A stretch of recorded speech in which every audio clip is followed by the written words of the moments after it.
Hey guys, welcome to Be a Grower, Not a Shower. My name is Dhruv Rao, and today we're going to be talking about how to go from low self esteem to high self esteem. Now, if you're a teenager or in your young adult phase, this video is going to be absolutely crucial for you. Trust me when I say this, you want to stick around for this. Okay, a study done from people of the age of 4 to 94. The study was basically called the Journal of Personality and Social Psychology. In this study, people were showing most amounts of development in self-esteem during their young adults, late teenage and mid-adulting. So if you're in this age, then your chance to really become your best version, is here and now.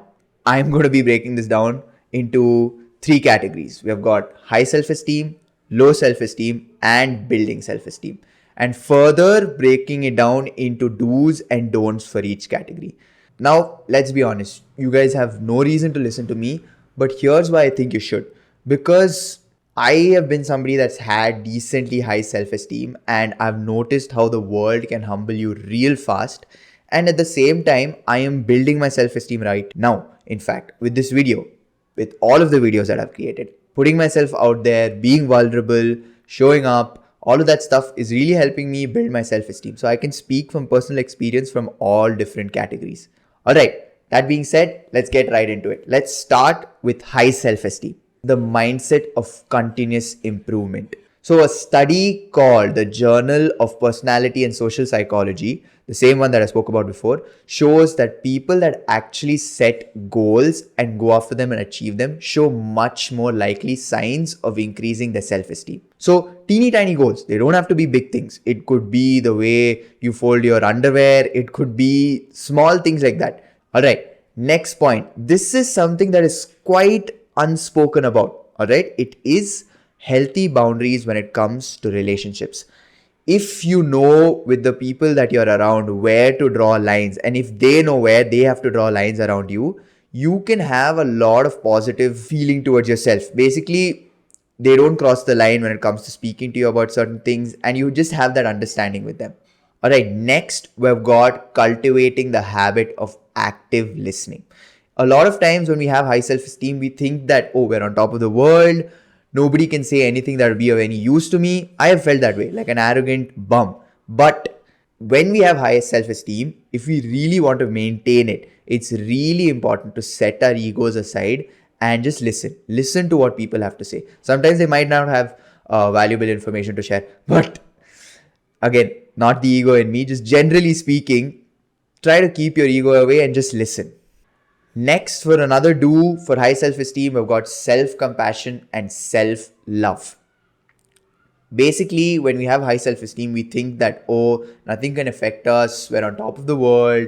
So we forget to really take care of ourselves, take care of our skin, take care of our mental health, keep ourselves fit, eat healthy, drink water, all these things. So if you're somebody that has high self-esteem, remember, take a second. Take a second for yourself, for your mind, for your body, for your health, for you. Next, let's dive into the don'ts of high self-esteem. Point number one, arrogance and dismissiveness. It is very important, like I said, when you have high self-esteem, to stay humble. Don't be cocky, don't be a dick. And if you notice yourself doing that, then take a second, self-reflect, be aware of your thoughts, be aware of your reactions, be aware of the way you're reacting to things, and dial it down a notch. Okay, next we've got something that is really important for our generation to listen to, and that is this whole external validation. It is so common for us to be dependent on social media, likes, dislikes, and all of that little dopamine spikes that we get. And I know it's easier said than done to say that don't be dependent about on it at all, because change doesn't happen that fast. But notice when you're doing it for the sake of external validation. If you're doing something for external validation, be aware of it and cancel it out. All right, another very important don't when you have high self-esteem is perfectionism. It is so easy to think that, oh, I can get everything right, so I'm going to do everything perfectly.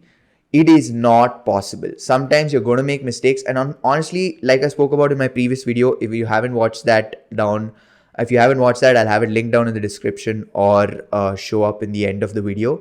Do go check it out. But basically, our mistakes are what make us who we are. So if you're making mistakes and you're not being completely perfect, that's okay. For example, me with these videos, there are so many things that tick my perfectionism mind big time. Like just getting things perfect to the T, like how Ali Abdal creates his content or Alex Hormozy. But that's not possible because you can't just suddenly wake up one day and become perfect. It's tiny steps. So if you're trying to be too perfect with anything you're doing, be aware of it and sometimes just go with the flow. Next, this is again related to external validation, but it's people pleasing tendencies. And this is a proper like psychological problem. If you feel like you're doing things to please others, then take a second back and actually try to figure out why you're doing it that way. A lot of times with all of these things, we have tiny underlying issues that have probably been caused when we were kids or something of that sort. So try figuring out what exactly it is that you were struggling with as a kid or some inner trauma that you have and try healing that. Let's talk about low self-esteem do's. I think the biggest tip that I can give you when it comes to low self-esteem and things you should do is having faith in the fact that you can grow. I know it's tough. It's tough when you're in that dark place to really have faith and think that, oh, something better can come out of this.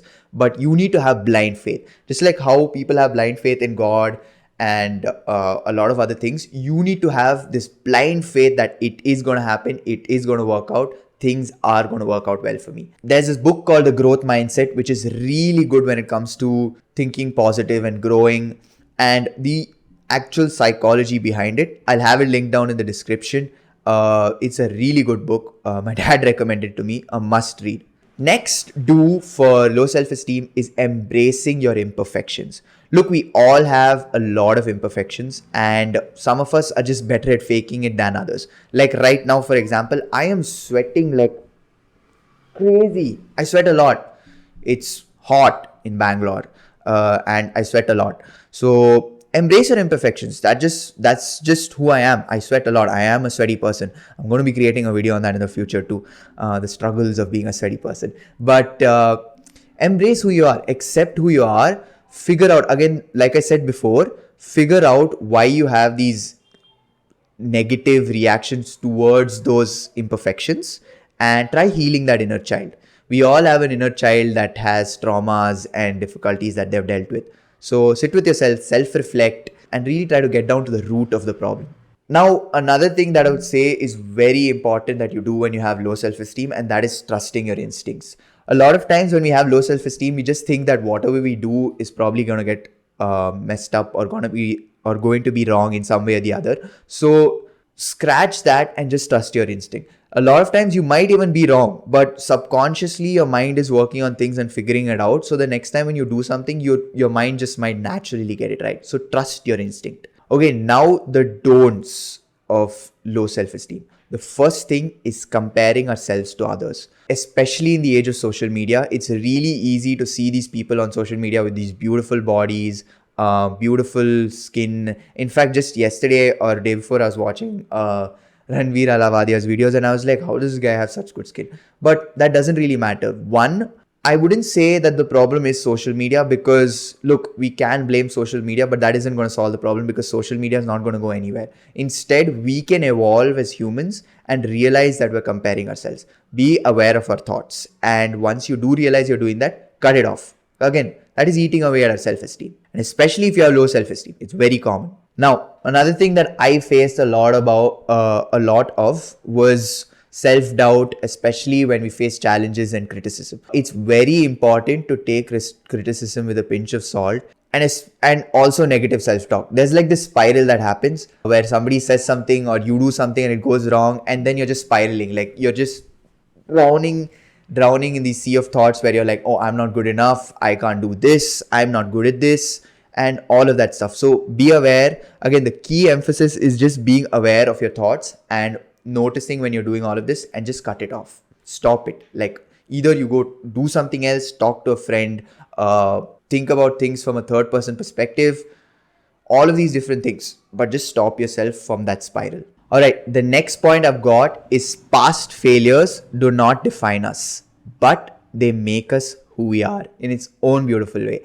I know when we have low self-esteem, it's really difficult to look at how a failure can really make us the person or make us a better person. But I can tell that these past failures that I have had, okay, they're not incremental failures, but the tiny failures that when I look back at now, I'm so grateful for. And when you have low self-esteem, it's difficult, I know, but when you're building self-esteem, or when you have high self-esteem, or when you're even in a better place, it does feel good that that happened. And you really sometimes, with a lot of things, you appreciate it. All right, and next don't that a lot of us do in an attempt to try to be humble or modest in a way is we dismiss compliments and invalidate positive feedback. Now look, it's important to not rub it into others' face when somebody gives you a compliment and be like, yeah, screw you, I already knew that, or something. That's arrogance.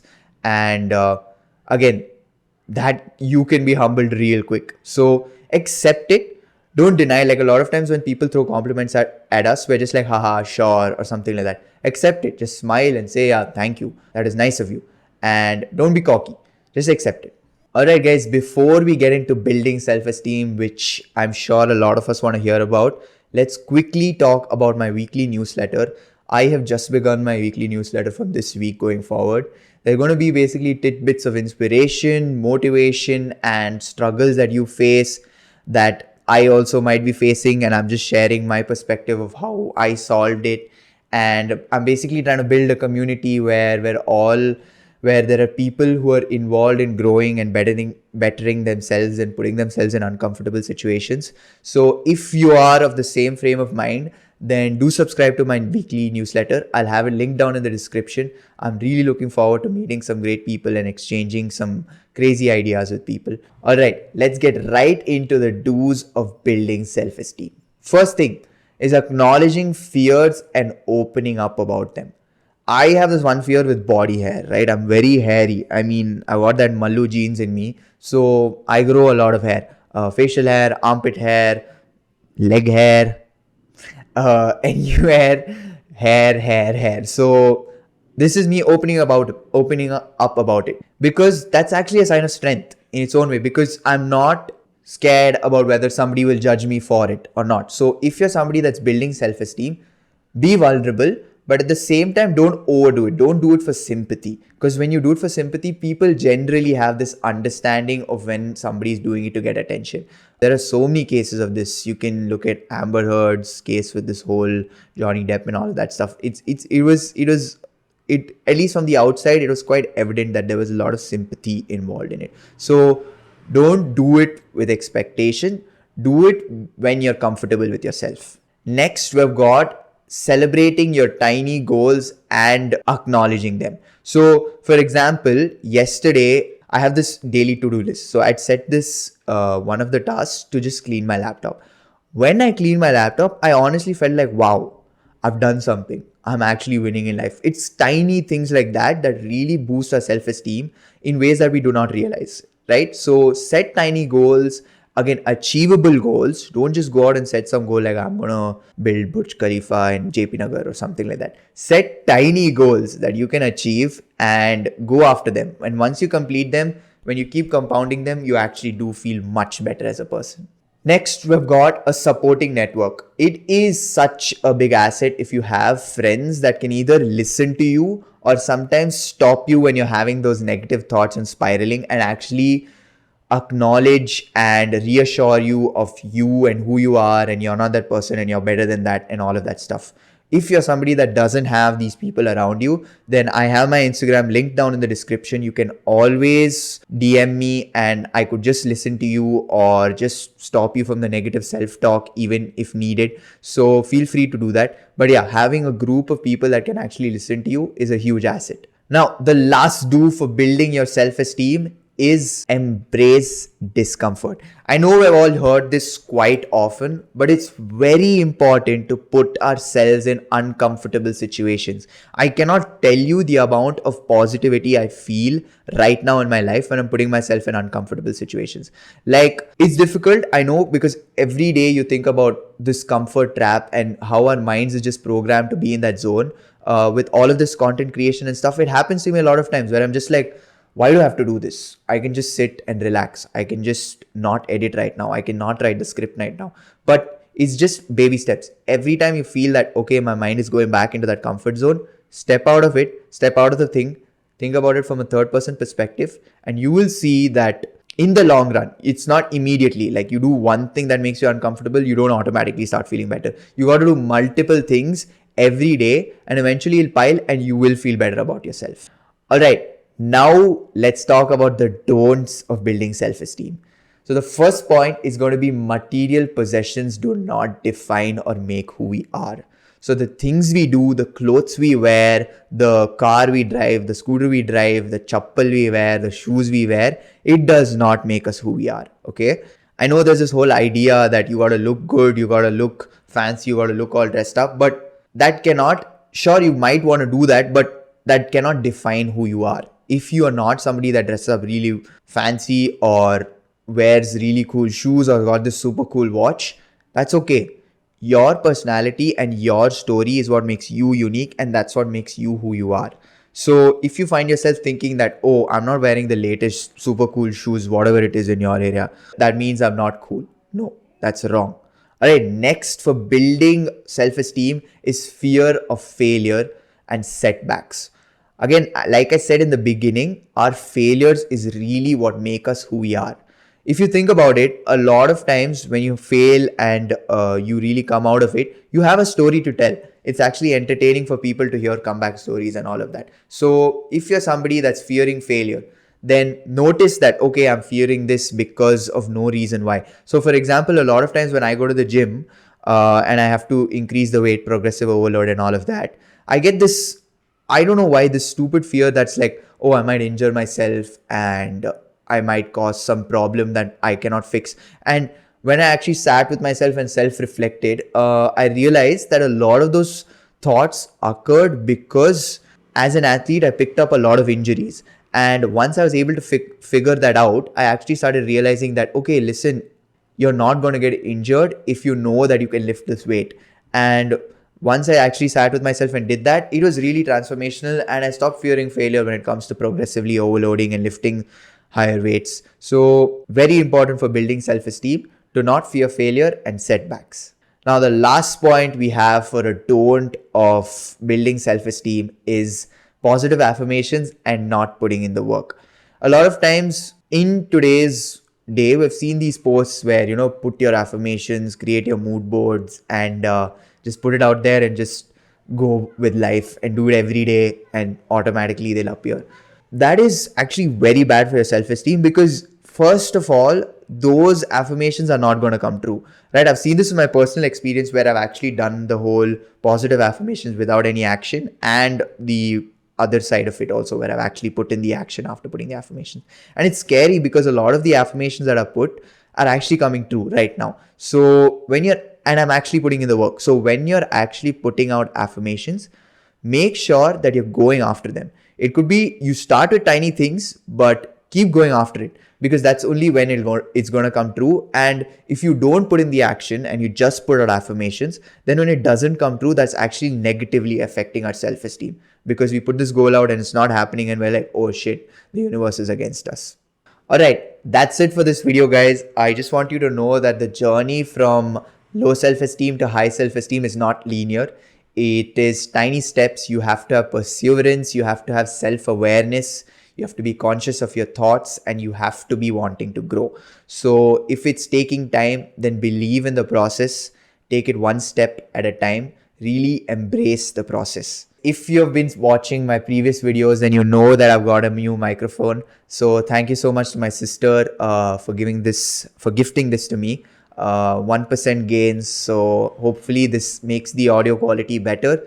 Again, I mentioned about my newsletter. So if you're somebody that wants to grow and wants to join a community that fosters growth and self-development and pushing people and inspiration and all of this good stuff, then do subscribe to it. My next video is about living on the highs of our past. A lot of times when we have high self-esteem, and like all things in life, sometimes it fades away, we usually are still stuck in that high. So the next video is going to be focusing on how to really step out of that and be in your here and now and continue to grow or come back from wherever you are at whatever point.